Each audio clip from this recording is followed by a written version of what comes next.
sampai mana? Respiration belum lagi kan. Lepas tu vitamin C, cikgu dah bincang, ada belum hantar. Yang hantar baru siapa tadi hari tu.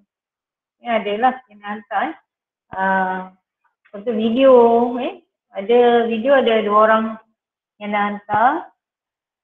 Tolong lengkapkan tu. Dia cakap bila cikgu tak cakap, sepatutnya semalam tak ada, hari tu tak ada kelas. Hari apa? Hari Selasa kan, awal Muharram tak ada kelas, sepatutnya digunakan untuk menyiapkan kerja-kerja lah. Okey, sebab kita ada lagi berapa ni? Ni dah bulan 8 dah nak habis tahun kan. Kita banyak lagi Pak. Tolong siapkan tu. Okey, hari ni kita nak sambung pelajaran kita. Okey, itu sampai sini kan, betul tak? Tolong respon.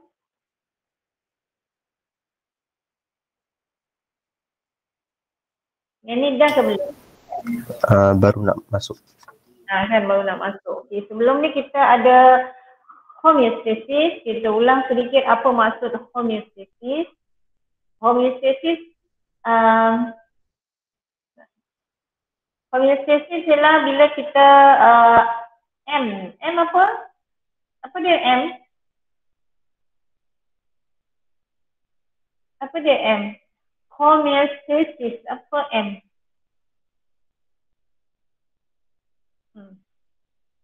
Apa M? Okay. Danish? Maintain.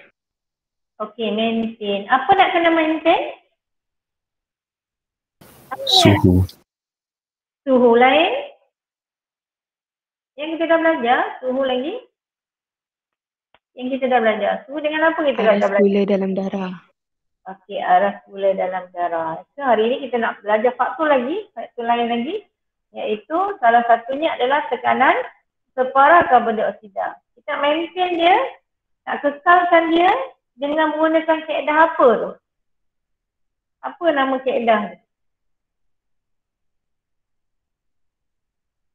Apa nama kaedah tu? Kalau tinggi direndahkan. Apa dia? Apa dia ni? Sekejap buka kan. Okey, kalau tinggi nak rendahkan kepada arah normal. Kalau rendah nak naikkan supaya dia meningkat ke arah normal. Okey, apa nama kaedah tu? Melalui apa? S. Bermula dengan huruf S. Apa dia? Tak ada ni.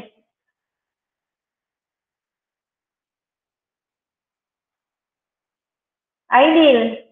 Fadil. Ideal. Cik nampak tadi nama ideal. Tak ada.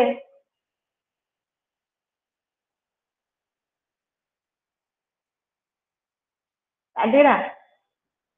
Hilang dah dari cikgu ni. Tak ada. Nur Munirah. Mula dengan huruf S.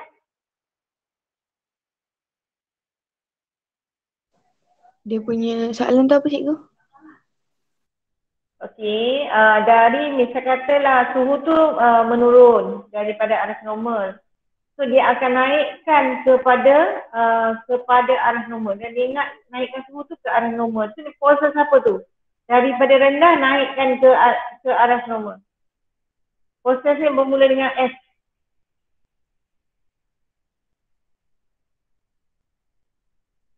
Proses apa?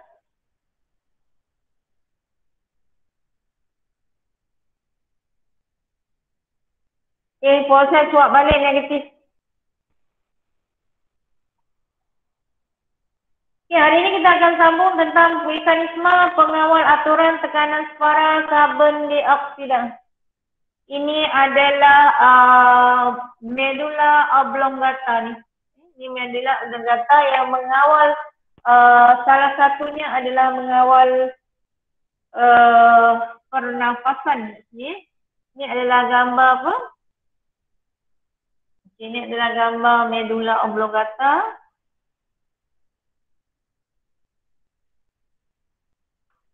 Medulla oblongata, so kita tulis medulla oblongata.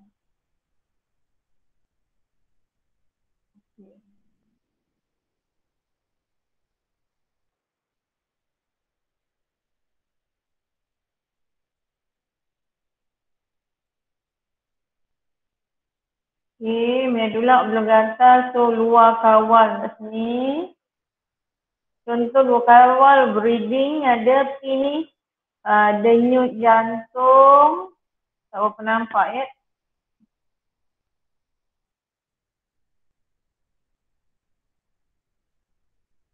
Denyut jantung yang P ni boleh jadi pernafasan. Kalau orang putih breathing lah. Okey. Sini mekanisme pengawal aturan tekanan separa karbon dioksida. Tekanan separa karbon dioksida dalam darah. Basic kena sebut dalam darah ni wajib ada perkataan darah-darah. Gula dalam darah. Mesti rujuk kepada tu semua. Okey. Pernafasan ialah tindakan luar kawal yang dikawal oleh pusat respirasi dalam medulla oblongata. Kat dalam ni ada pusat respirasi. Pusat kawalan respirasi dalam medulla oblongata. Pusat kawalan respirasi membantu mengekalkan keadaan homeostasis dengan mengawal arah tekanan separa karbon dioksida dalam darah. Okey.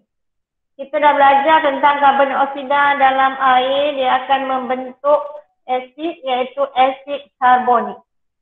Karbon dioksida campur air. Dia akan membentuk asid karbonik. Kenapa cikgu tulis macam ni? Senang aja sebab H2 tu, lepas tu kita masukkan dengan ringan dia CO2. Lepas tu tambah O lagi. O ni daripada air. So, dapatnya asid karbonik. Okey? Saja je nak ingat. Kemudian, kita ada, bila dia mengurai, asid karbonik ni asid lemah. Kalau kita belajar kimia, asid organik ni asid lemah. Dia akan membentuk ion hidrogen dan juga ion karbonat. Masih dua lagi hidrogen ni, nampak? Hidrogen ni masih dua. So karbon ni. Ni karbonat. Okey, ni karbonatnya. Okey. Okey, semasa aktiviti gas, tekanan separa karbon dioksida meningkat disebabkan oleh aktiviti respirasi. Okey, apa formula respirasi? Widyayana. Formula respirasi. Mulakan dengan glukosa. Widyayana. T berapa? Widyayana.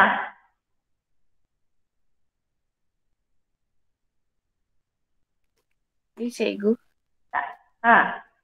Formula glukosa. COH C COH. C2H 5 dah kita dapat. C berapa? Ada berapa karbon? 6 6. Hidrogen ada berapa? 12 Oksigen ada berapa? 6 Nah, okey. Dia bertindak balas dengan oksigen. Ada berapa mol oksigen? Ada berapa mol oksigen? Nur Munira, berapa mol oksigen? 6 6. Okey. Dia punya karbon dioksida ada berapa? Karbon dioksida ada 6 6 karbon dioksida. Ada berapa molekul air? 6 6 molekul air. Okey, bila respirasi meningkat, otomatik karbon dioksida akan meningkat. hasil karbon dioksida. Ini persamaan perkataan. Ini air. Jangan lupa tenaga. Tenaga. Okey. So karbon dioksida ni yang tinggi ni dia akan larut dalam plasma darah untuk membentuk asid karbonik. Ni formulanya lah.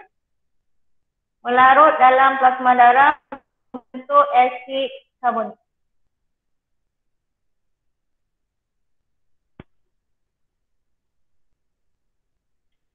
Okey, kemudian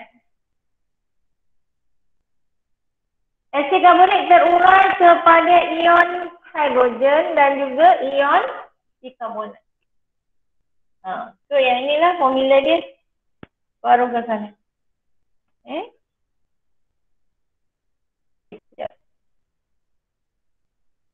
Okey. Kita tahu dah, ni adalah asid lemah. pH, kita belajar kimia. pH, macam mana nak kira pH? Siapa boleh cakap ni? Alia Umairah, macam mana nak kira pH kimia? Negatif? pH sama dengan negatif?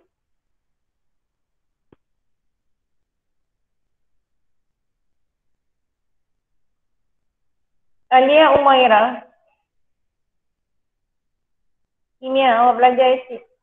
Macam mana kira pH? pH sama dengan? Siapa tahu? Tolong respon. Munira tahu tak? Siapa yang tahu? Negatif log air hidrogen. Apa? Negatif log H+. Negatif not kepekatan hidrogen plus kan. Inilah dia macam mana nak mengukur pH. So bermakna kalau kita tengok kat sini, bila karbon dioksida banyak, maka hidrogen juga akan banyak kat sini. Hidrogen juga akan meningkat bilangan dia. Okay, bila bilangan hidrogen meningkat, dia akan lebih berasid. Dia akan lebih berasid. Okay. Dan kita belajar bahawa ada reseptor yang peka kepada bahan kimia. Okay. Ada reseptor yang peka terhadap bahan kimia tu tentang maksudnya pH lah. Tentang hidrogen, itu hidrogen adalah bahan kimia, ion hidrogen. Okay. Nilai pH darah dan bendalih tisu yang membasahi otak, yakni bendalih cerebrospinal menurun. Tadi dah cikgu cakap, bila karbon dioksida tinggi, hendak berlaras dengan air, menyebabkan asid karbonik pun akan meningkat. Okey, bila terurai pun sama juga, yang menyebabkan hidrogen pun akan meningkat. Okay. Bila hidrogen meningkat, pH akan menurun. Ini pH darah dan juga bendalih tisu. Bermakna persekitaran dalam lah. Persekitaran dalam darah, apa tu namanya, bendalih luar sel, limfa. Ini termasuklah bendalih tisu. Yang bendalih tisu tu maknanya bendalih luar sel sama. Di bendalih cerebrospinal adalah bendalih luar sel. Okey. Perubahan pH ini dikesan oleh kemoreseptor pusat dalam medula oblongata. Tadi tu. Dekat medula oblongata ada kemoreseptor pusat. Okay. Kita lukis walaupun cikgu lukisan tak lawa. Okey. Kat sini ada kemoreseptor pusat. Kat medula oblongata. Okay. Itu namanya kemoreseptor pusat sebab dia ada di medula oblongata. Satu lagi ialah kemoreseptor periferi. Ada kat mana? Ada kat leher. Namanya, namanya apa? Dekat jasad karotid. Kenapa dipanggil karotid? Sebab dia adalah arteri karotid. Leher. Kemudian ada kat mana lagi? Dekat jasad aorta. Dekat jasad aorta. Okay. Mekanisme pengawal aturan tekanan separah karbon dioksida. Impuls saraf dicetuskan dan dihantar. Pusat kawalan respirasi dan pusat kawalan kardiovaskular. Ada dua. Yang akan hantar ada dua. Satu pusat kawalan respirasi. Satu lagi pusat kawalan kardiovaskular.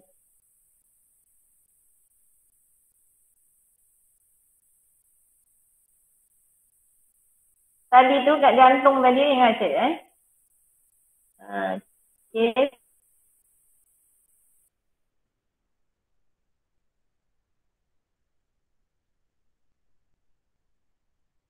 Ini jantung.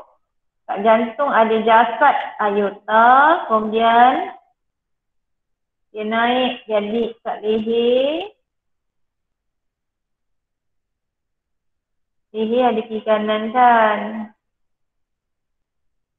Okay. Ini leher ni arteri karotid. So jasad ni namanya jasad karotid. Jasad karotid ni kat sini. So, kemoreseptor yang ada kat sini dia akan dihantar ke mana bila dirangsang tu.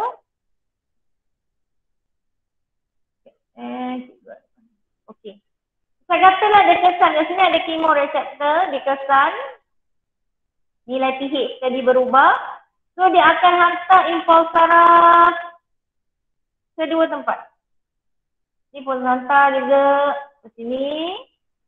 Okey. Satu lagi dia akan hantar ke mana? Dia akan hantar ke pusat kardiovaskular. Tiga pangkawan yang lain lah. Dia akan hantar ke mana? Kenapa warna sama pula?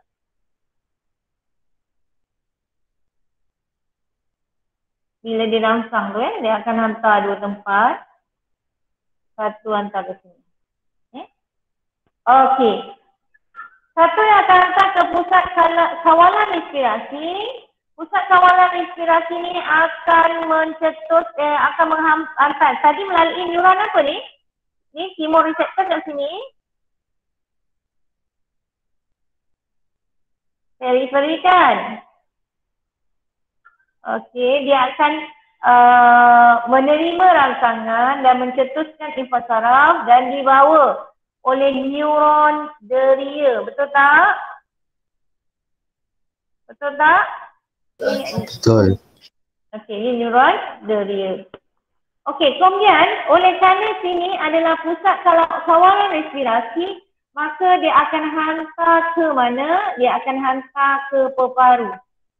Sebab namanya pusat kawalan respirasi, maka tindakan dia adalah tentang paru-paru.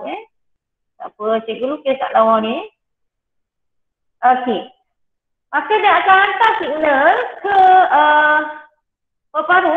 Daripada pusat kawalan respirasi ni dia akan hantar ke paru-paru. Kat paru-paru jangan lupa ada otot intercostal. Otot intercostal, luar dan dalam. Otot intercostal. So dia akan hantar ke sini. Melalui neuron apa? Siapa tahu melalui neuron apa? Neuron motor. Neuron motor, bagus. Okey, kat sini ada dua otot. Pertama ialah otot diafragma. Satu lagi adalah otot intercostal. Okey, maka dari tadi cikgu warna biru lah sebab kat sini dari asal warna biru So dia akan pergi ke sini dan juga pergi ke okey, apa kesannya? Kesannya ialah pengecutan dan pengenduran otot interkostal dan otot diafragma meningkat. Kesannya apa? Kesannya menyebabkan kadar pernafasan meningkat. Kadar tarik nafas dan lepas nafas meningkat. Kadar ventilasi meningkat. Pernafasan, tarik nafas, lepas nafas. Kadar ventilasi, pertukaran antara gas tu dekat pembukaan respirasi kat alveolus. Okey. Tadi kita cakap karbon dioksida dia tinggi kan?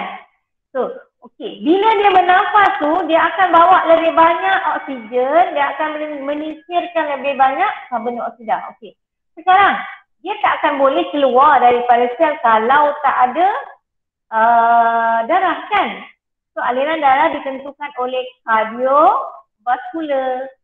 Maka, apa dibuat ni, dia akan hantar signal. Sebab tu signal ni daripada reseptor dia akan hantar dua tempat. Satu pusat kawalan respirasi, satu lagi pusat kawalan kardiovaskular. Okey, maka hijau Maka yang ini dia akan pergi hantar mana? Dia hantar ke warna biru pula. Warna hijau. Dia akan hantar ke SA node. Dia akan hantar ke SA node. Maka dia akan menyebabkan apa?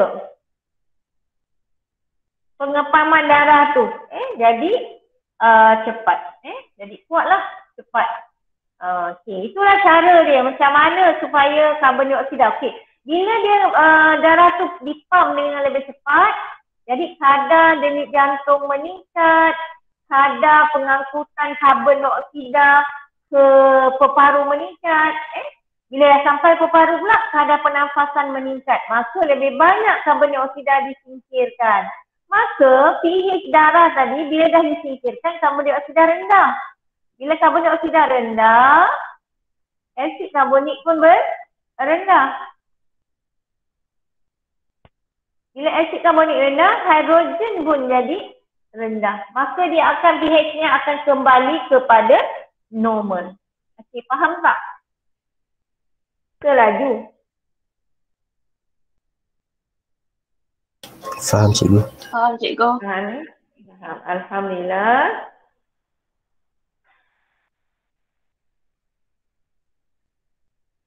Okey. Nanti kita akan belajar tentang tekanan darah. Dia ada beza sikit tapi konsepnya masih sama Okey. Ini penerangan dia.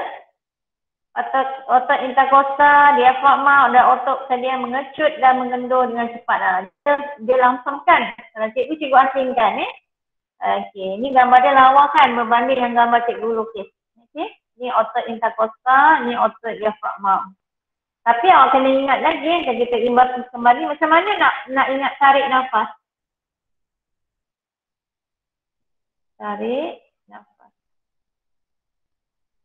Okey, tarik nafas, apa yang berlaku? Otot interkostal luar mengecut ke mengendur? Maksudnya yang kita ingat. Okey. So otot interkostal ni. Ini untuk luar interkostal. Luar kecut. Ini untuk otot interkostal luar mengecut. Diafragma. Otot diafragma apa ni? Mengecut juga Bila dia mendata ni maknanya otot diafragma mengecut. So semasa tarik nafas otot interkostal dalam mengendur So bentuk dia macam gini, iaitu paru ni akan keluar, bergerak ke luar dan ke atas. Okay. Itu menyebabkan isi padu rongga toraks bertambah, tekanan dalam rongga toraks berkurang. Okey, nampak ada kaitan tu So kadar pernafasan, kadar denyut jantung, kadar ventilasi. Ni cikgu cakap tadi, kadar pernafasan maknanya kadar tarik nafas dengan lepas nafas. Macam itulah. Kalau maksudnya, kalau kita lepas lari kan kita tercungap-cungap, maknanya kadar pernafasan dia adalah tinggi.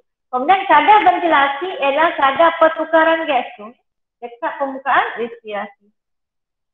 Tindakan ini menyebabkan lebih banyak karbon dioksida dihembus keluar daripada paru. Maka tekanan separa untuk karbon dioksida dan nilai pH kembali normal. Dia dua lah, dalam satu masa tu dua. Okey. Ada soalan? Sebab tekanan separa ni, tekanan separa tu maksudnya merujuk pada kepekatan karbon dioksida. Ini tekanan separa merujuk pada kepekatan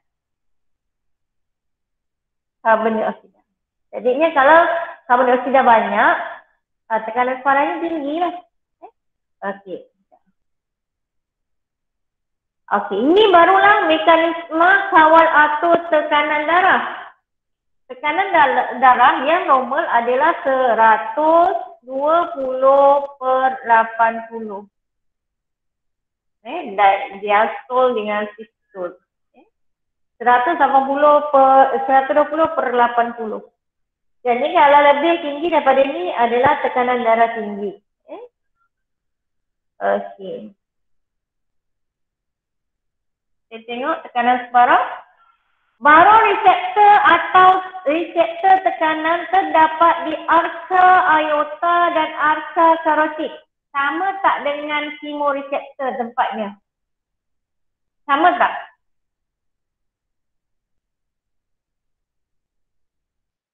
Sama.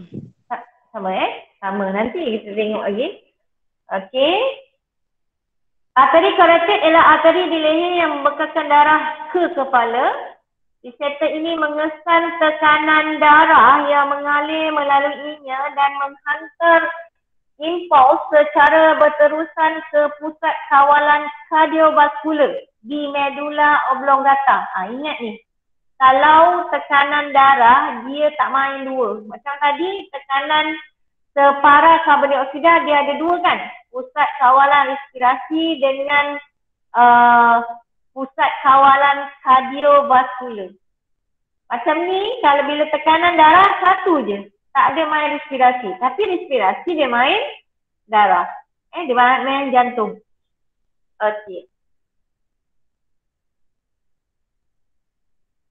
Apabila tekanan darah seorang individu menurun, misalnya semasa pendarahan yang serius. Kenapa boleh turun bila pendarahan serius? Siapa boleh cakap kenapa tekanan darah ni menurun? Isi padu darah menurun. Isi padu dia berkarang. Pandai. Isi padu darah menurun, maka tekanan darah pun akan menurun. Okey, baroreseptor di arka aorta dan arteri karotid kurang dirangsang. Sebab apa kurang dirangsang? Macam kita rasa dekat kita buka paip kan, kita punya paip getah tu, tolernya tu, cuba ada air, apa rasa? Keras je kan? So, kalau tak ada air lembik gitu kan? Macam gitulah, baroreseptor tu dia bila dia maksudnya kalau tekanan ada air dalam dia, dia akan jadi macam kembung gitu kan? So dia boleh detect tekanan. Sekarang ni bila isi padu dah kurang, isi padu darah dah kurang lalu kat sini, maka reseptor yang ada dekat arka karotid dan arka aorta tu kurang dirangsang lah sebab dia kurang langgar gitu macam kurang langgar ataupun dia rasa tekanan. Macam kita lah duduk ramai-ramai dalam satu tempat, lepas tu kena tolak sampai ke dinding. Bila kena dinding kan kita rasa tekanan ni kan. Macam tu jugalah aorta tu yang duduk kat dinding tu, bila ramai-ramai dalam satu bilik tu tertekan dia rasa. Tapi kalau longgar dia jarang kena tekan. Macam itulah umpamanya. Okey, baroreseptor di akar aorta dan akar karotik kurang dirangsang. Okey, maka ini akan dihantar ke pusat kawalan kardiovaskular di medula oblongata. Setelah reseptor ni kurang dirangsang, kuranglah impuls yang sampai ke pusat kardiovaskular di medula oblongata menyebabkan pusat kardiovaskular pusat kawalan kardiovaskular ni kurang dirangsang. Okey, maka pusat kardiovaskular menghantar maklumat supaya berlakunya pemvasocerutan. Maksudnya cerut. Kalau darah ni dicerutkan jadi kecil. Sebab dia tak rasa ni kan, jadi kan besar. Tak rasa. So, kecil kan.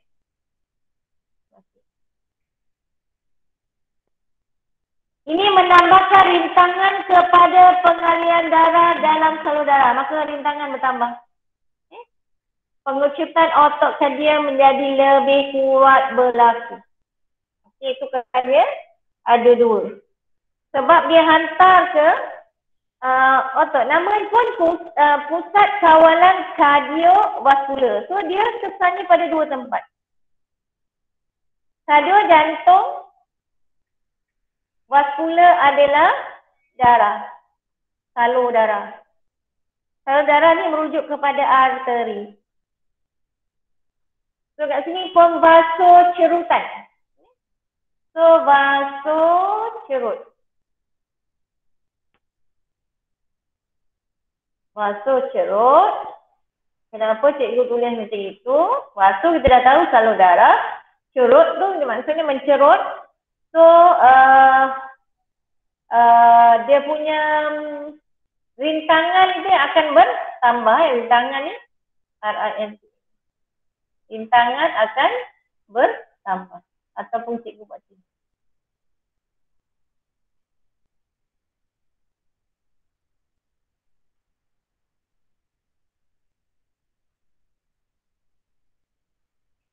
Okey. Kemudian otot kardium akan lebih kuat dikecutnya. Okay. Tekanan darah akan kembali normal. Okey. Maka cikgu nak mulakan lukis daripada jantung.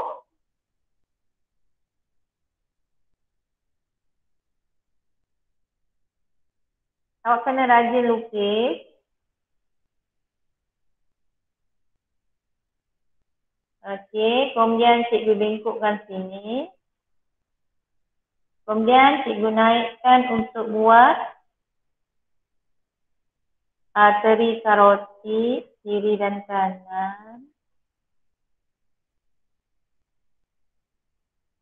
Kemudian cikgu buat jasad karotid. Ini jasad karotid.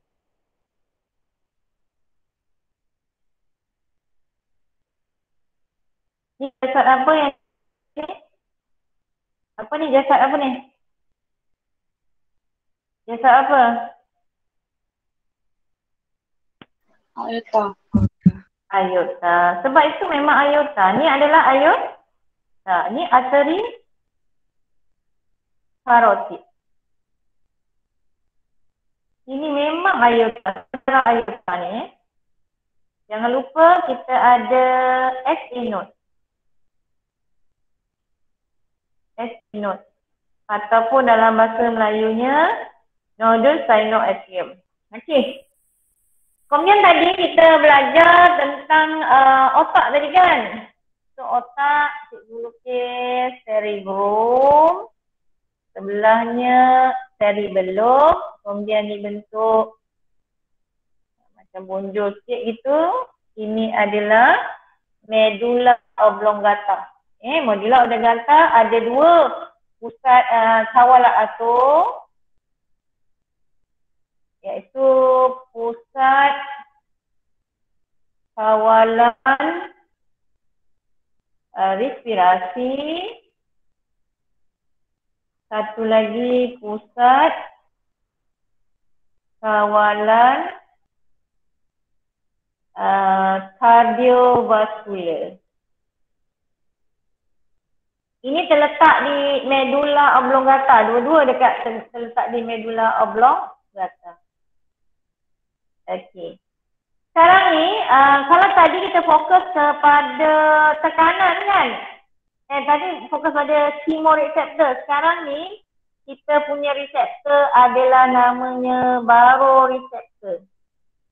Kat sini ada baroreceptor. Okey. Tadi kita pasal pasal pendarahan kan? Normalnya 120/80 bila pendarahan tekanan darah akan berkurang. Tekanan darah akan berkurang. Okey. Mula-mula apa dia cerita tadi? Dia cerita apabila darah tu dia lalu kat sini, dia kurang dirangsang. Dia kurang dirangsang. Adalah juga tapi sedikit. Baroreseptor ni mengesan tekanan. Okey. Maknanya kurang lah bila tekanan darah rendah, baroreseptor kurang dirangsang. Bila kurang dirangsang, kuranglah impuls yang dihantar ke medulla oblongata ataupun ke pusat kawalan kardiovaskular. Bila kurang aja, dia cakap, tekanan darah rendah lah. So, mari kita betulkan. Dia pun cakap betulkan. Macam mana dia nak betulkan? Okey, dia pun hantar melalui proses kuat balik negatif. Maka dia hantar ke SA node kat sini, ke jantung. Supaya otot jantung mengepam dengan lebih kuat.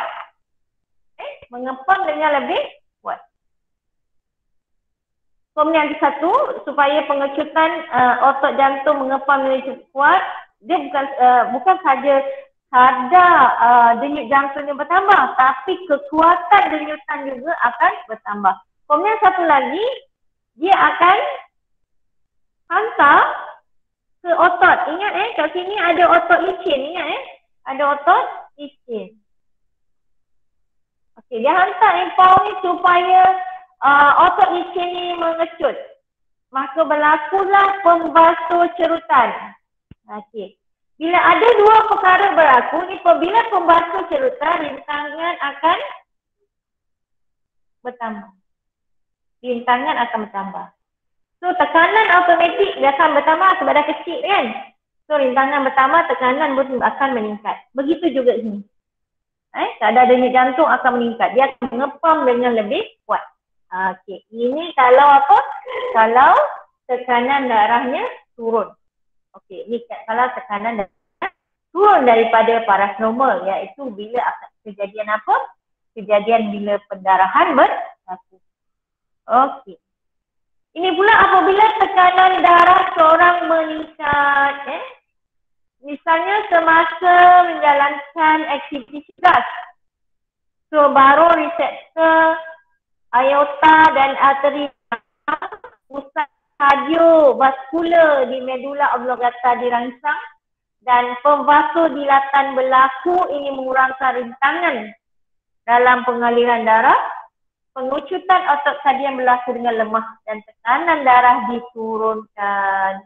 Okey. Ini kalau tekanan darah bertambah ketika aktiviti gas. Okey. So, macam tu juga lukis jantung lagi. Tak nak cerita nak lukis jantung bukan jantung yang tadi. Boleh? Boleh Ini sini. yang cikgu dah lukis tadi. Awak kena rajin ni lukis ni. Okey, itu kalau tekanan darahnya rendah. So, baroreseptor kurang dirangsang, kurang impuls dihantar ke pusat kawalan kardiovaskular. So, kalau berlaku sebaliknya, saya katalah kita pakai pen warna lain. Tadi pen warna apa tu? biru Kita pakai kuning boleh nampak.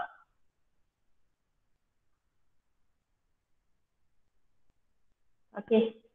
Kita pakai ni kuning pula. Kuning, kita kata tekanan darah selepas aktiviti cergas Macam tak nampak kan? Nampak tak awak? Cuba respon sikit. Cikgu tulis tu. Tak nampak, Ego. Nampak? Ha? Tak nampak? nampak. Tak nampak? Tak nampak kan? Kurang jelas. Warna apa? Hijau. So, semasa aktiviti cergas. Pakai hijau lah. Tahu. Semasa aktiviti cergas, tekanan darah adalah lebih daripada 120 hingga 80 Lebih daripada itu. Semasa aktiviti cergas. Okey. So macam mana dia selepas aktiviti cergas kita bernafas, kemudian dia akan berkurangan. Okey, macam mana dia nak turunkan tekanan darah? So bila aktiviti cergas, okey, banyaklah darah mengalir kan. Awak tengok orang yang lepas berlari tu mukanya merah, padam. Maknanya darah mengalir dengan laju, dengan banyak ke kulit. Itu bawah kulit, boleh tempat lain lagi kan. Okey, maka baroreseptor ni akan lebih dirangsang. Maka lebih banyak impuls saraf akan dihantar ke pusat kardiovaskular. Okey. Bila dia hantar ke pusat kardiovaskular, ada dua perkara berlaku. Dia cakap dulu. Dia tak ada cakap, cikgu yang cakap kan. Tekanan darah ni tinggi sangatlah, turunkan tekanan darah dia. Maka dengan menggunakan proses, maksudnya proses buat balik negatif, dia pun mengarahkan SA node. Okey, awak ni mengecutlah dengan perlahan. Sebab kuat sangat sekarang tekanan darahnya. Okey, kecutlah dengan perlahan. Dia ngecut juga tapi dengan lemah. Okey. Kemudian pula dihantar ke otolisin. Dia tak buat pengecutan, dia buat pengenduran pula. Pengenduran. Bila dia pengenduran, apa berlaku? Namanya vasodilate. Pemvasodilatan dia tulis. Dilate ni maksudnya besar. Kalau darah ni jadi besar, bila kembang, keluar pada kembang, getah tu pada kembang, keluarnya pinggangnya jadi besar kan. Macam itulah vasodilate. So bila lubangnya dah besar, lumennya tu kan, sebab dia tak mengecut, dia mengendur, otot dia mengendur. Nanti awak belajar kan, belajar cacing dah ke rumah? Sokongan belum okey. Nanti kita belajar ada otot keliling, ada otot mengendur. Sekarang vasodilatan ni maksudnya dia jadi saiznya lumen jadi besar. Bila lumen jadi besar, senang nak mengalir. So rintangan dia kurang. Bila kurang ni, tekanan darah turun lah. Senang dia nak mengalir. Okey. Ada soalan yang ni? Kalau basuh cerut dia, kalau basuh cerut dia cerut tadi. Cerut jadi lubangnya kecil. Okey. Jadi. Kita masuk sistem urinary. Tadi dah habis kita kita dah habis cerita tentang apa ni? Homeostasis. Faktor-faktor lain. Sekarang ni ada faktor lagi satu. Dia melibatkan sistem urinary. Urinary.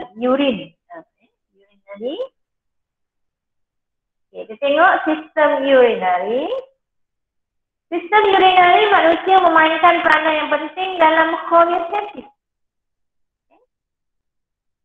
Sistem urinary terdiri daripada ginjal, ureter, pun dikencing, urethra. Macam dah wajar lah ni.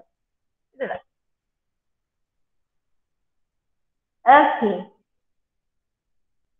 Ser ni maknanya ke atas. teratas. Okey. Ginjal, ureter, pundi kencing dan urethra. Okey, itu ada situ. Oh, kita belajar apa tu? Hormon lagi tu So sepatutnya ginjal ni dia tak sama tinggi, betul tak? Betul tak? Betul, Kenapa dia cikgu. tak sama tinggi? Sebab Kenapa dia ada tak hati. sebab ada hati. Hati tu besar, dia tolak satu ginjal ke bawah. Gambarnya macam tak betul Betul tinggi yang di satu kan. Okey. Kita ada ginjal, kita ada arteri renal kat sini yang merah arteri renal. So ni adalah vena. Vena renal. Kita ada kelenjar adrenal. Kita ada buah pinggang. Buah pinggang kita panggil ginjal. Renal ke ginjal ke. Okey. Yang keluar daripada ginjal itu namanya ureter. Tak atas. Lepas tu dia akan masuk ke pundi kencing.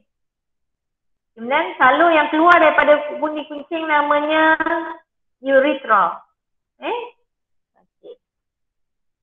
Fungsi sistem urinary ada dua. Satu sebagai osmokawal aturan. Satu lagi sebagai organ perkumuhan. Iaitu menyingkirkan bahan kumuh seperti sebahagian bernitrogen, iaitu urea. Mengawal isi padu bendalin. Inilah kita cakap tadi, pengosmokawal aturan. Badan, tekanan osmosis darah, kepekatan ion dalam bendalin, kandungan elektrolit dan juga pH darah. Okey, struktur ginjal terdiri daripada korteks dan medula. Air kencing yang terbentuk dalam ginjal masuk ke dalam pelvis. Dan ginjal mempunyai dua fungsi utama, iaitu perkumuhan dan pengosmokawal aturan. Kita tengok struktur ginjal. Sebagai organ perkumuhan, ginjal menyingkirkan bahan kumuh yang toksik seperti sebahagian bernitrogen, urea, asid urik, amonia dan kreatina. Sebagai organ pengosmokawal aturan, ginjal mengawal isi padu air dalam bendalin badan, kepekatan ion dalam bendalin badan, tekanan osmosis darah. So dia isi padu air, kepekatan ion dan tekanan osmosis. Tekanan osmosis ni kita dah belajar kan? Sebab yang awal. Dan kandungan elektrolit. Dan juga nilai pH darah. pH darah maknanya melibatkan hidrogen. Okey. Ini dia ureter, kita teratas. Ini urethra yang bawah ni. Urethra. Ini ureter teratas. Jangan sampai silap. Okey, kita tengok.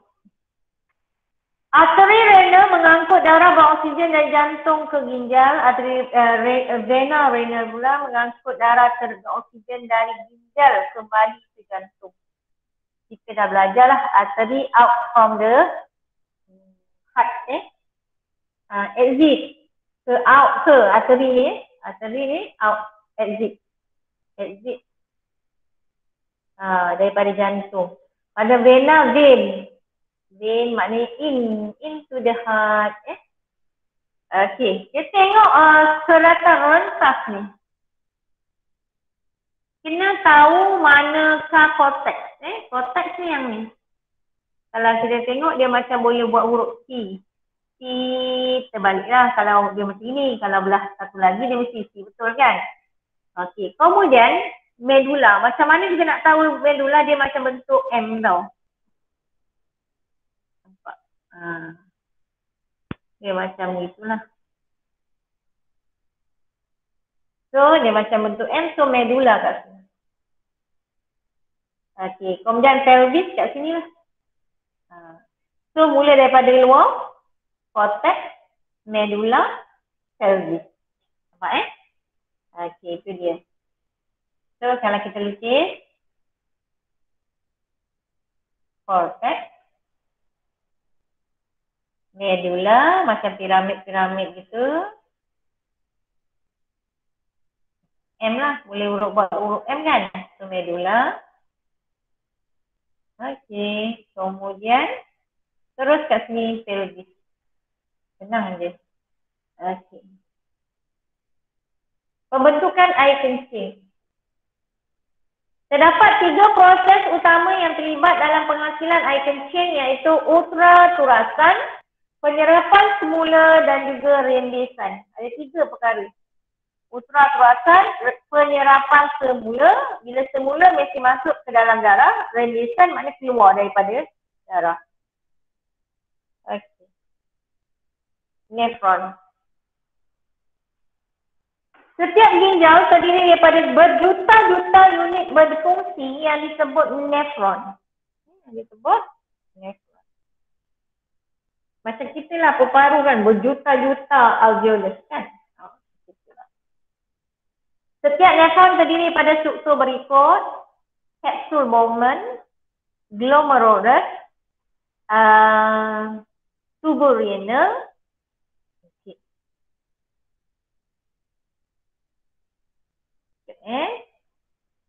Kapsul Bowman berbentuk cawan dan mengandungi gumpalan glomerulus yang disebut gumpalan kapilari darah yang disebut glomerulus. Glomerulus terbentuk daripada arteriole afferent yang bercabang dari arteri renal. Okay. Glomerulus bergabung sebelum membentuk arteriole efferent. Kalau cikgu lah ajar nefron ni. Nefron ni terbagi pada 2 bagi cikgu. Satu salur darah, satu lagi tubul nefron. Ada 2. Okay. Nanti cikgu ajar lukis. Awak duduk kat rumah tau kena lukis juga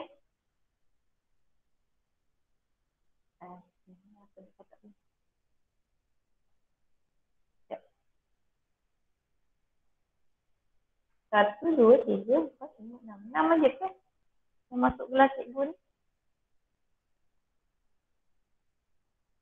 Berapa orang? 2, 4, 5, 14. Jadinya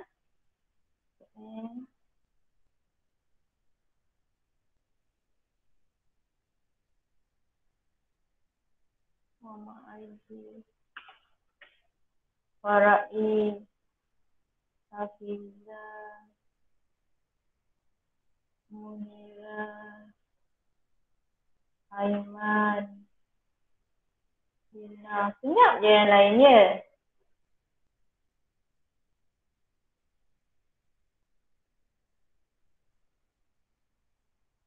Anis.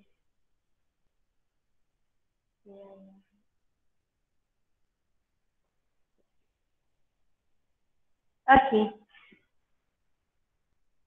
Kita melukis sikit.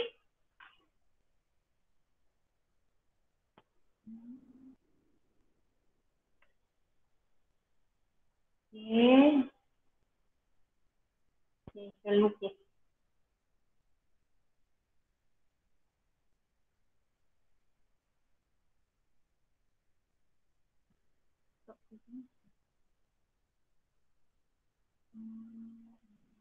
Okey.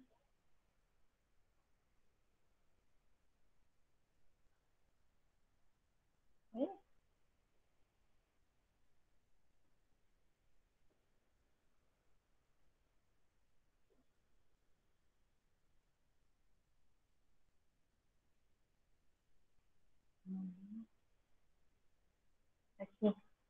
Bismillahirrahmanirrahim. Okey, cikgu suka kalau nak lukis macam ni tau. Buat garisan dulu. Okey. Di atas tu cortex, bawah medula. Sebab apa cikgu lukis macam tu? Sebab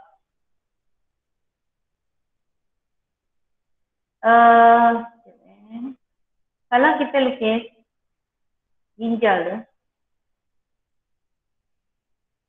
kita lukis ginjal, ni kan ada macam, ni adalah apa tu, medula kan, sebab boleh buat huruf M gitu kan. Okey, kedudukan nefron tu dia macam ni. Glomerulus, gini, European ni macam ni. So, yang dekat liku tu dia duduk kat bawah. Bismillahirrahmanirrahim. Lukis. Yang cikgu lukis ni tentang tubonefron. Sebab tubonefron ni, nefron ni terdiri daripada kapilari darah dengan tubonefron. Okey. Cikgu lukis tubonefron dulu. Tubonefron ni macam kawat. Okey. Lepas tu dia akan berlingkar. Lingkar. Lingkar. Okay, salah bentuk dia macam mana. Ni tu Henry duduk kat bawah. Naik balik. Patut cikgu pakai warna lain ni. Sebab nanti kalau darah dia baru dah pakai warna merah kan. Ni tersilap. Tak perlu biarkan aja. Okay. Kemudian barulah tubuh pengumpul. Tubuh pengumpul. Okay. Dah habis lah. Kita dah habis lah tentang node nefron. Maknanya ni satu salur yang lain tau. Okay. Kita kenalkan ni adalah capsule Bowman.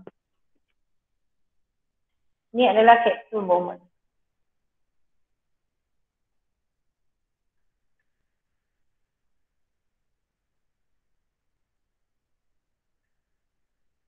Ini adalah tubul berlingkar proximal. Ini namanya liku Henle. Ini namanya tubul juga. Tubul berlingkar juga. Berlingkar distal. Last kali tubul pengumpul. Okey, lukis dulu. Lukis dulu yang ni.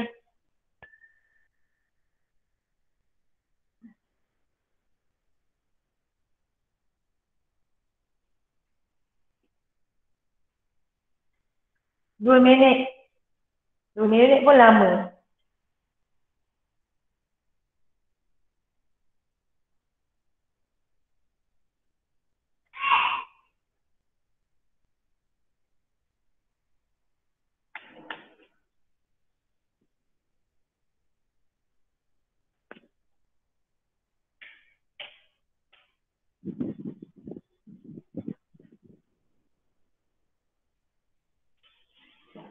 Dah siap Lam?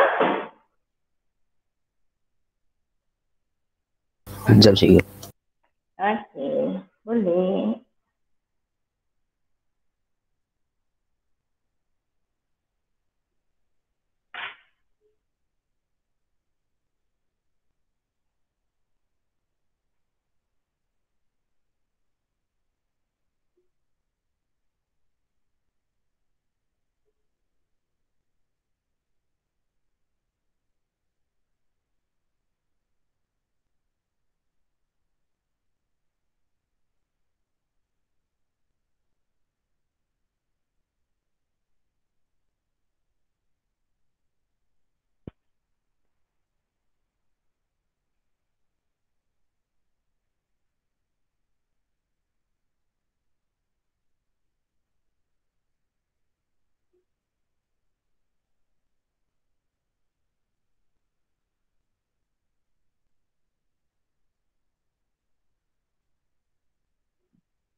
Okey, dah Dalam Danish. Cikgu. Dah Okey. Yang cikgu lukis ni satu salur yang lain. Kemudian barulah cikgu lukis sistem darah dia. Sistem darah. Dia balik pula pakai darah pakai warna biru kan. Tak apalah. Okey. So kita ada arteri, betul tak? Kita ada arteri renal, betul? Kita yang masuk arteri renal lah kan. So arteri renal. Arteri renal ni bercabang membentuk arteriol kan. Okey. Arteriol ni dia masuk. Kemudian dia membentuk capillary, ingat tak? So bentuk namanya ni capillary darah ni namanya glomerulus. Glomerulus. Kemudian bila dia keluar, dia jadi arteriol. Namanya sini arteriol efferent. Sebab yang datang dulu huruf E kan, arteri. So sini arteri efferent, keluar dia jadi arteriol efferent. Arteriol, kenapa pakai warna biru pula? Arteriol efferent. Arteriol efferent. Okay, kumpulan ni jadi arteriol efferent. Okay, lepas tu tengok nanti dia akan melilit ni.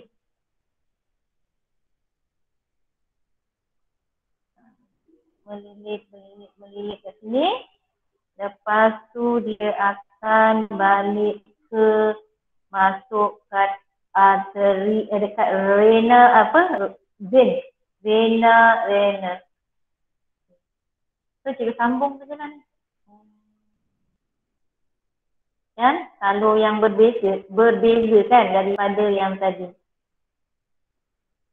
Nanti awak kasih warna lain lah.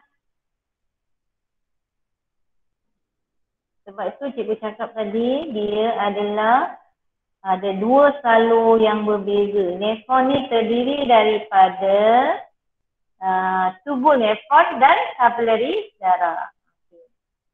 Dah habis. Dah habis dah lukis. Ini vena renal. Okey, awak lengkap dah awak.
Dah? Dalam? Dah. Okey, dah. Kita ni kenalkan dulu. Awak kenal lah namanya kalau kita sebut nefron tu campur dua-dua. Okey, ingat arteriol efferent ni dia mestilah lebih besar saiznya daripada arteriol efferent. Huruf A datang dulu baru huruf E. Kemudian ni kecil sebab dia cikgu gambar dia macam kecil. Okey. Pembentukan air kencing dah tadi. Okey, dekat 3 perkara. Kita tengok dulu. Setiap ginjal terdiri pada berjuta-juta unit berfungsi yang disebut nefron. Setiap nefron terdiri dari struktur berikut. Capsule Bowman, glomerulus, tubul renal.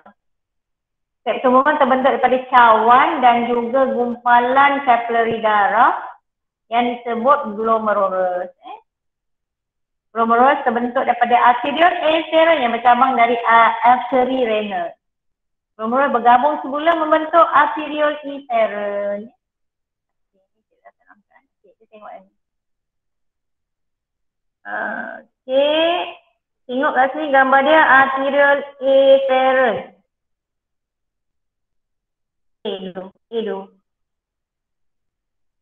Arteriole efferent. Okey, dia masuk, dia jadi kapilari darah, dia kemudian bercabang balik membentuk arteriole efferent. Bercabang okey. Sekarang kita tengok kat sini saiz dia. Saiz dia ni adalah 1 Celsius. Ini 1 Celsius. Arteriole yang glomerulus ni pun 1 Celsius. Jadi dia ada 2 Celsius lah. Dia 1 Celsius, dia 1 Celsius, 1 sel tebal, dia 1 Dia maknanya kena melintas 2. Baca dulu. Tubuh renal terdiri daripada tubuh berlingkar proksimal. Itu tubuh renal. Tak kan cerita tadi? Kapilari darah, betul tak? Tubuh renal terdiri daripada tubuh berlingkar proksimal, liku Henle dan juga tubuh berlingkar distal. Liku Henle adalah tubuh yang panjang berbentuk U dan memanjang ke dalam medula renal. Tubuh berlingkar distal beberapa nefron bercantum menjadi satu ductus pengumpul. Air kencing yang dihasilkan akan disalurkan dari ductus pengumpul ke ureter. Maksudnya tadi ductus pengumpul tu dia akan sampai ke ureter. Okey.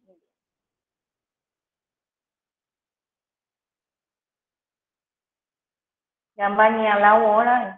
Gambar cikgu tak lawa tadi kan. Tapi senang nak lukis, nak tu lah Kita nak besarkan ni. Dia nampak.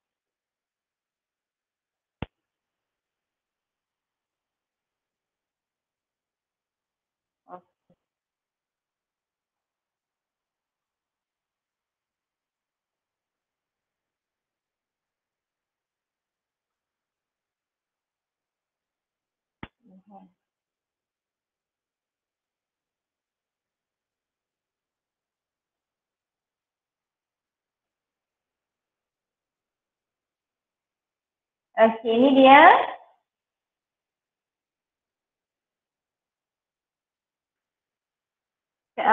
Ulang semula. Arteri renal bercabang membentuk arteriole efferent. Group A datang dulu. Kemudian dia bercabang-cabang membentuk glomerulus. Kemudian keluar membentuk arteriole efferent. Okey, arteriole efferent ni saiz dia lebih kecil daripada arteriole efferent. Okey, kemudian kita tengok ni ada kapsul Bowman. Kapsul Bowman. Tubuh berlingkar proksimal, liku Henle, tubuh berlingkar distal, dan last sekali tubuh pengumpul. Okey, tubuh pengumpul ni akan masuk dekat medula Masuk dekat medula. Okey.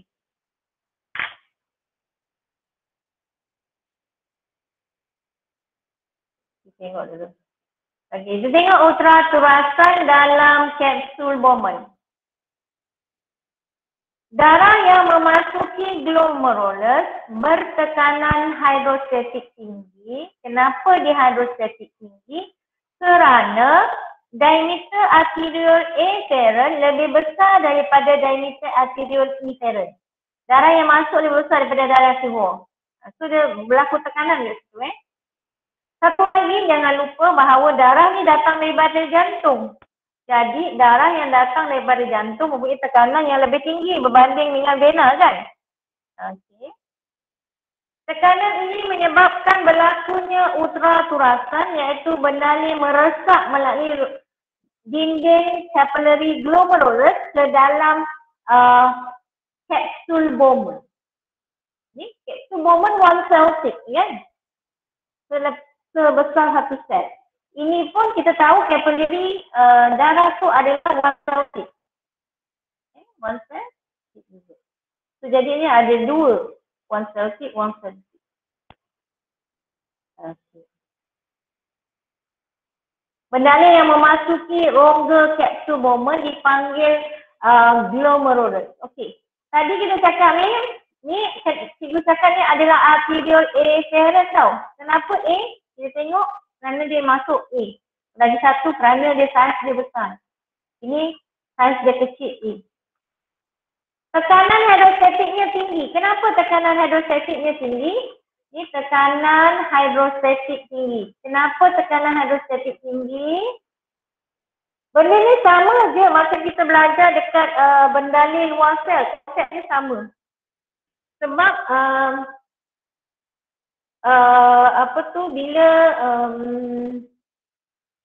bila darah melalui arteriole tu kan, kemudian dia masuk dekat kapilari darah tu,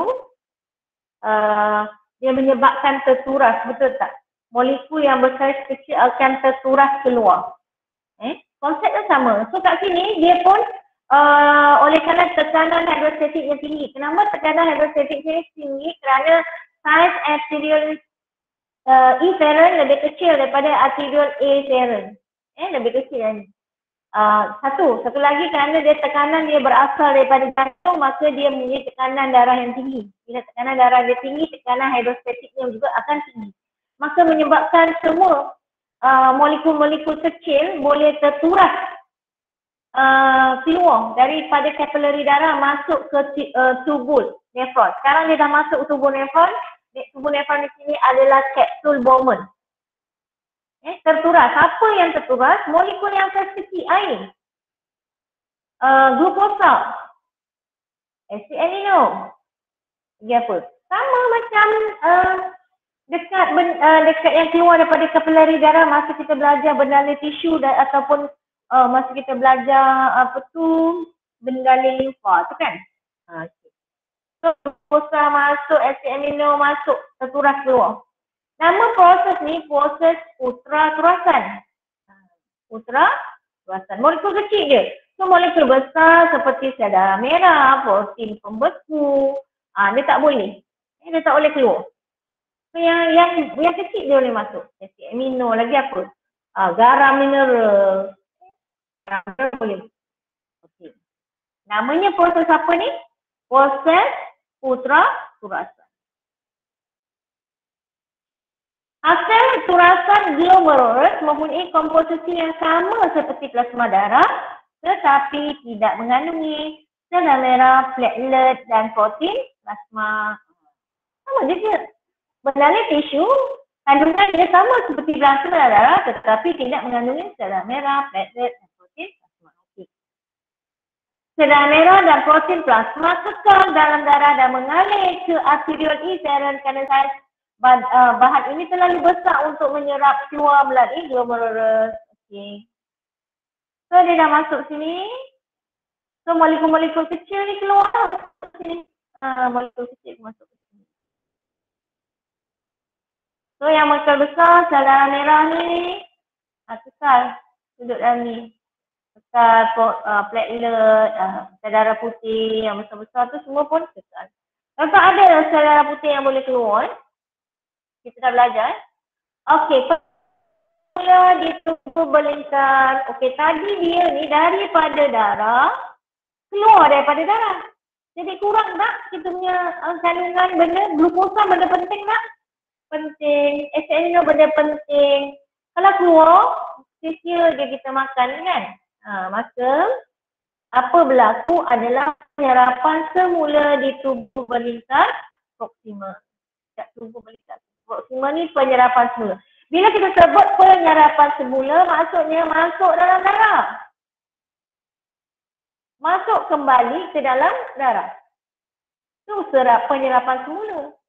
Masuk kembali ke dalam darah. Maknanya yang keluar tadi ni, air, apa lagi tadi? Glukosa, asid amino akan diserap semula. Okey. Penyerapan semula berlaku pada hasil surasan glomerulus di sepanjang tubuh nefron.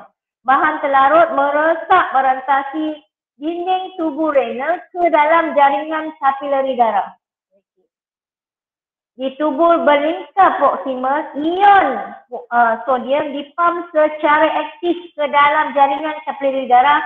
Kemudian ion klorida pula akan meresap secara pasif. Maknanya,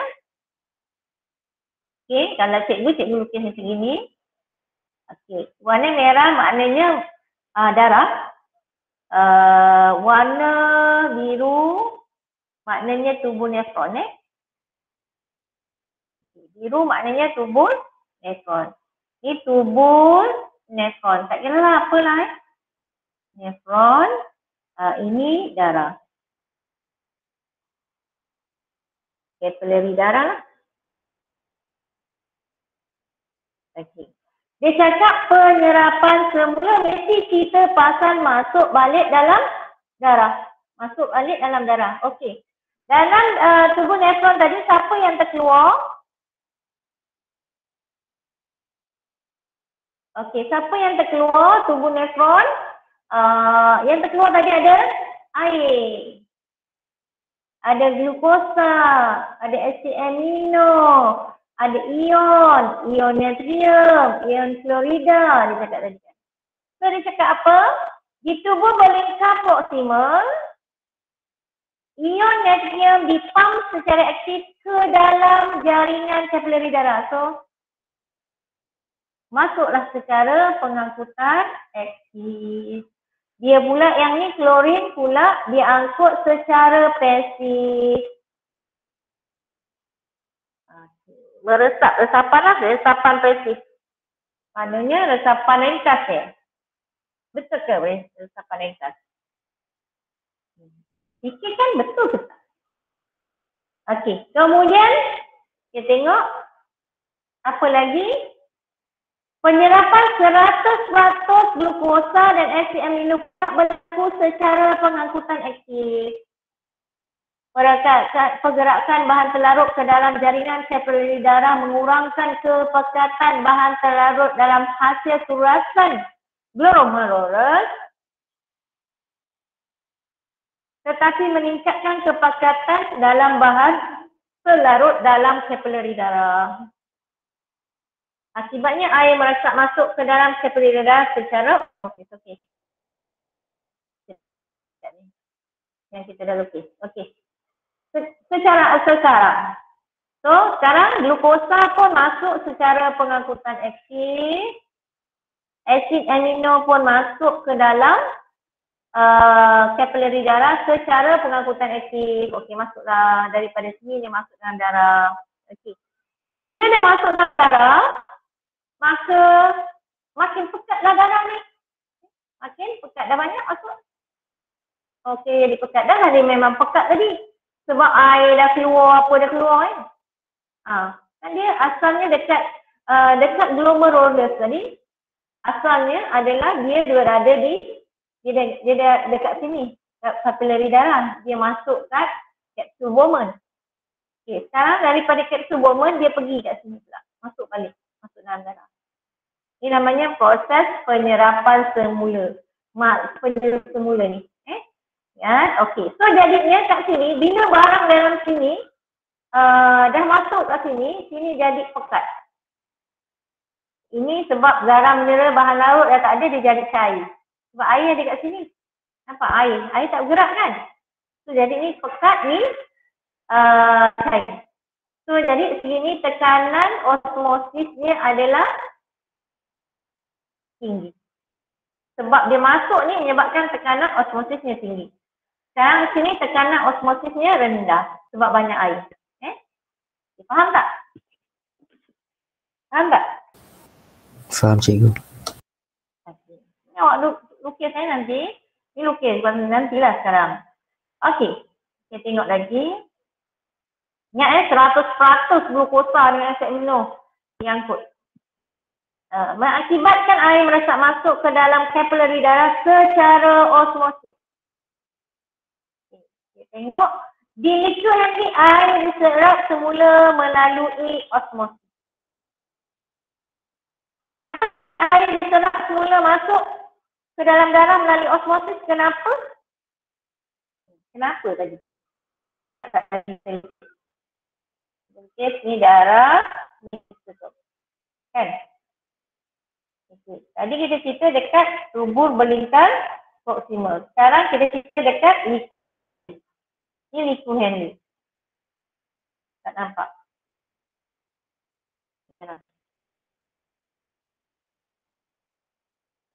Sekarang liku Henle. Tadi cikgu cerita pasal tubur. Ni merah pun tak nampak Sama je lah.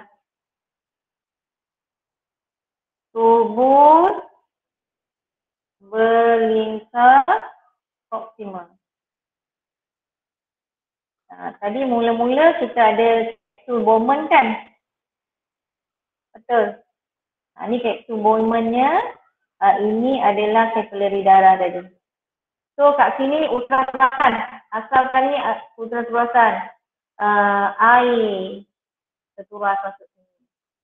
Glukosa, asid amino, garam semua duduk kat sini. Air, glukosa, asid amino. So dia turun lah. Kan dia bergerak. So glukosa, asid amino, natrium, kalium, air. So ini masuk secara pengangkutan aktif. Pengangkutan aktif, ini resapan. Resapan dan sebagainya. Pasif. Okey, kondisi ni tak masuk.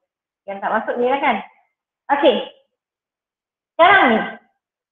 Bila dia masuk ke sini, tekanan osmosis, dia jadi pekat. Dia jadi pekat. Bila pekat, tekanan osmosis meningkat. Okay. Tekanan osmosis itu yang menyebabkan, sini pula cair. Ini menyebabkan air meresap masuk ke dalam darah secara osmosis. Dia dulu. Daripada pengangkutan ni barulah air boleh meresap masuk ke dalam. Okay, ion natrium diangkat semula secara pengangkutan aktif. Oh, dekat liku Henle masih lagi pengangkutan aktif. Air dah confirm lah. Air dari tu kan? Air. Osmosis. Okay.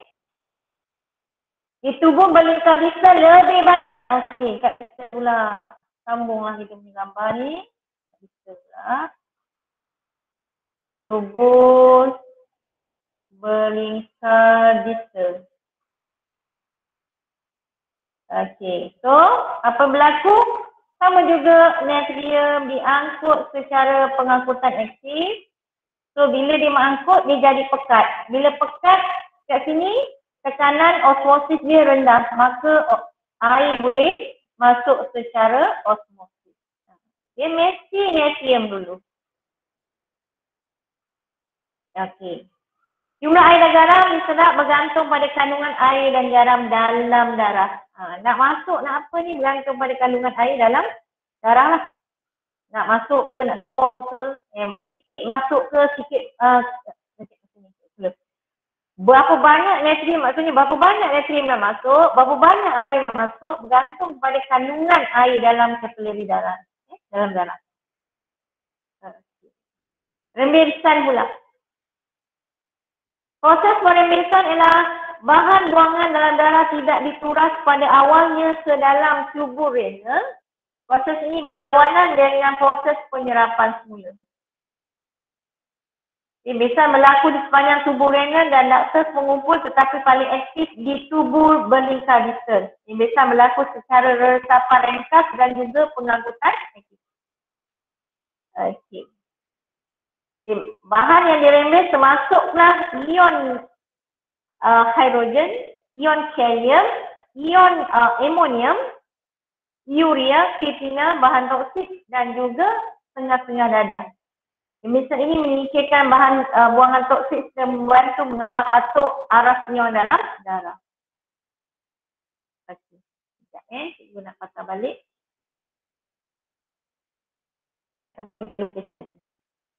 Awak sambung. Okey. Okay, dekat distal tadi dia cakap, dekat distal apa? Ada satu lagi proses berlaku, iaitu proses rembesan. Rembesan ini dari darah, iaitu hidrogen masuk ke dalam, ni kita panggil rembesan, ammonia, urea, creatina. Okey, ini ni. Secara pengangkutan aktif dirembeskan. So proses yang berlaku di sini ialah yang masuk ke dalam darah adalah proses rembesan. Yang merah ni adalah proses rembesan. Yang keluar dari darah namanya proses rembesan. Untuk dekat sini. Yang ini keluar daripada darah namanya ultraterasan.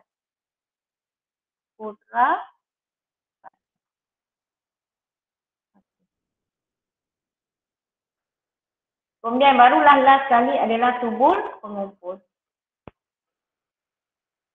Kalau dah sampai dekat tubul pengumpul, dia dah jadi air kencing. Kalau sampai kat sini, dia jadi air kencing. Okey, ada siap sekali. Tambah pada gambar awak saya. Dennis, dah siap tau? Dah cikgu. Dah. Yang lain dah siap? Vidiana dah siap?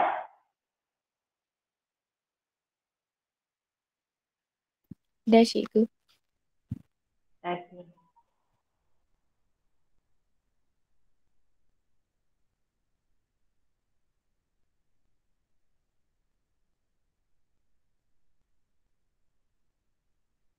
Pembentukan air kencing. Apabila renal sampai ke ductus pengumpul, hanya sedikit saja garam yang tinggal dan kebanyakan air semula ke dalam darah. Baki benda air ini kencing. Dia masuk je kat tubuh pengumpul, dia dah panggil air kencing. Mengalir menuruni tubuh pengumpul, di sini sedikit urea meresap keluar ke benda persekitaran dan kapilari darah kerana saiz molekulnya yang kecil. Okey.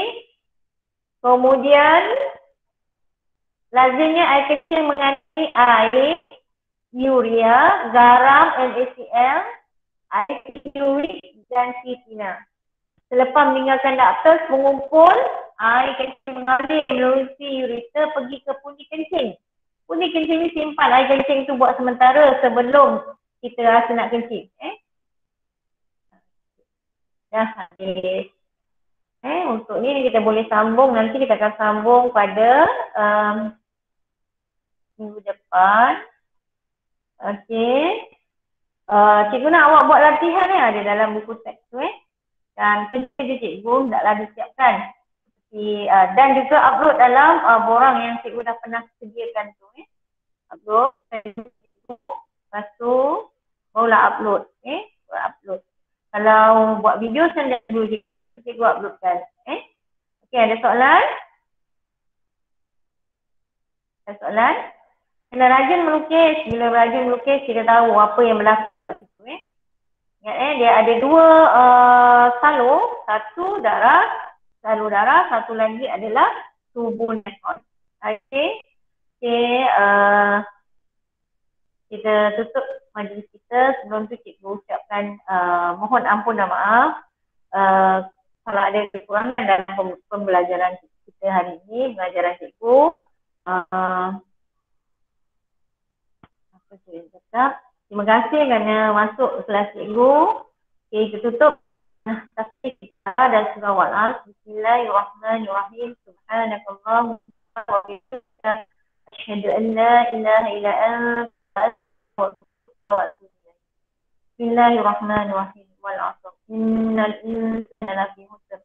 Illa alladhina amanu wa 'amilus shalihat wa tawassaw bil haqq wa tawassaw bis sabr. Okay, minta ampun, minta maaf. Assalamualaikum warahmatullahi wabarakatuh. Waalaikumsalam cikgu, terima kasih. Terima kasih semua. Terima kasih. Terima kasih, Cikgu. Terima kasih. Cikgu. Terima kasih juga.